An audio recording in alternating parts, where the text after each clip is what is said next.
پھر وہ ایک جگہ آئے جس کا نام گتسمنی تھا، اور اس نے اپنے شاگردوں سے کہا، یہاں بیٹھے رہو جب تک میں دعا کروں۔ اور پترس اور یعقوب اور یوحنا کو اپنے ساتھ لے کر نہایت حیران اور بے قرار ہونے لگا، اور ان سے کہا، میری جان نہایت غمگین ہے، یہاں تک کہ مرنے کی نوبت پہنچ گئی ہے۔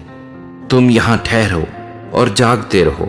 اور وہ تھوڑا آگے بڑھا اور زمین پر گر کر دعا کرنے لگا کہ اگر ہو سکے تو یہ گھڑی مجھ پر سے ٹل جائے، اور کہا، اے ابا، اے باپ، تجھ سے سب کچھ ہو سکتا ہے، اس پیالے کو میرے پاس سے ہٹا لے، تو بھی جو میں چاہتا ہوں وہ نہیں بلکہ جو تو چاہتا ہے وہی ہو۔ پھر وہ آیا اور انہیں سوتے پا کر پترس سے کہا، اے شمعون، تو سوتا ہے؟ کیا تو ایک گھڑی بھی نہ جاگ سکا؟ جاگو اور دعا کرو تاکہ آزمائش میں نہ پڑو۔ روح تو مستعد ہے مگر جسم کمزور ہے۔ وہ پھر چلا گیا اور وہی بات کہہ کر دعا کی، اور پھر آ کر انہیں سوتے پایا، کیونکہ ان کی آنکھیں نیند سے بھری تھی اور وہ نہ جانتے تھے کہ اسے کیا جواب دیں۔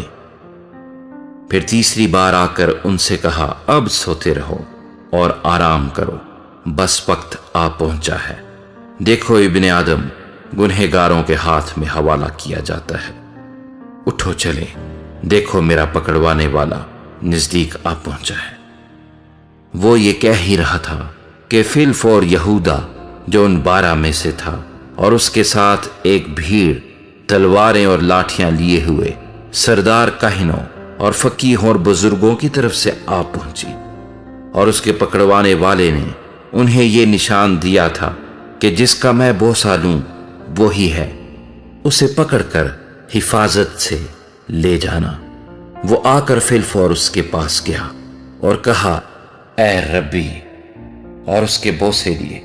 انہوں نے اس پر ہاتھ ڈال کر اسے پکڑ لیا۔ ان میں سے جو پاس کھڑے تھے ایک نے تلوار کھینچ کر سردار کاہن کے نوکر پر چلائی اور اس کا کان اڑا دیا۔ یسوع نے ان سے کہا، کیا تم تلواریں اور لاٹھیاں لے کر مجھے ڈاکو کی طرح پکڑنے نکلے ہو؟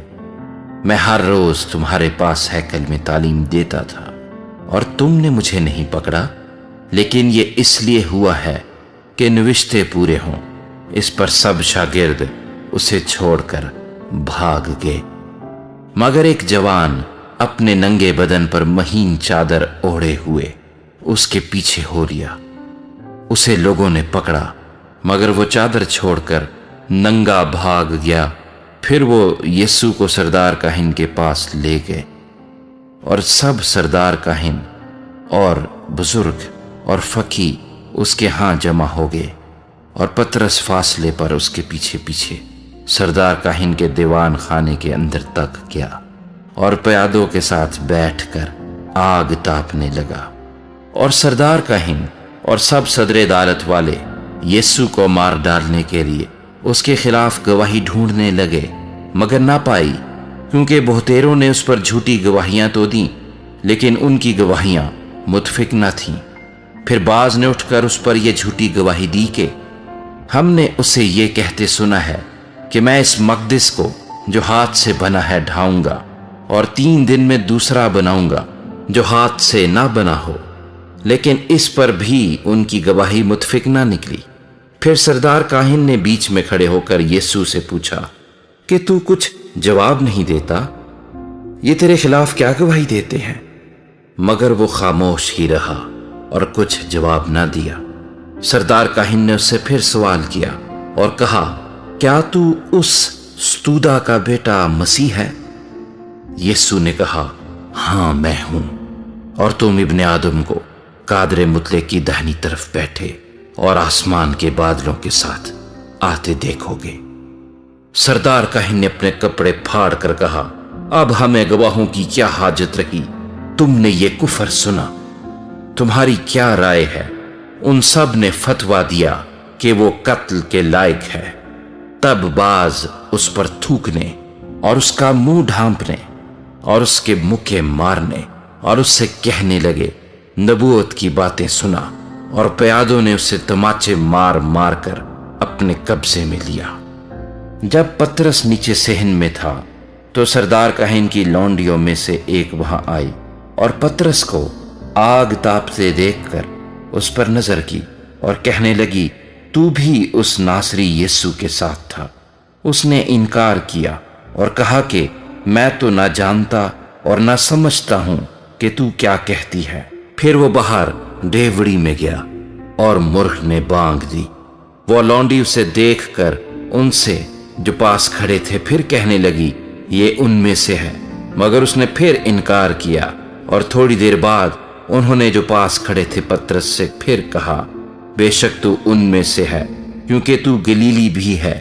مگر وہ لعنت کرنے اور قسم کھانے لگا کہ میں اس آدمی کو جس کا تم ذکر کرتے ہو نہیں جانتا۔ اور فی الفور مرغ نے دوسری بار بانگ دی۔ پطرس کو وہ بات جو یسوع نے اس سے کہی تھی یاد آئی کہ مرغ کے 2 بار بانگ دینے سے پہلے تو 3 بار میرا انکار کرے گا، اور اس پر غور کر کے وہ رو پڑا۔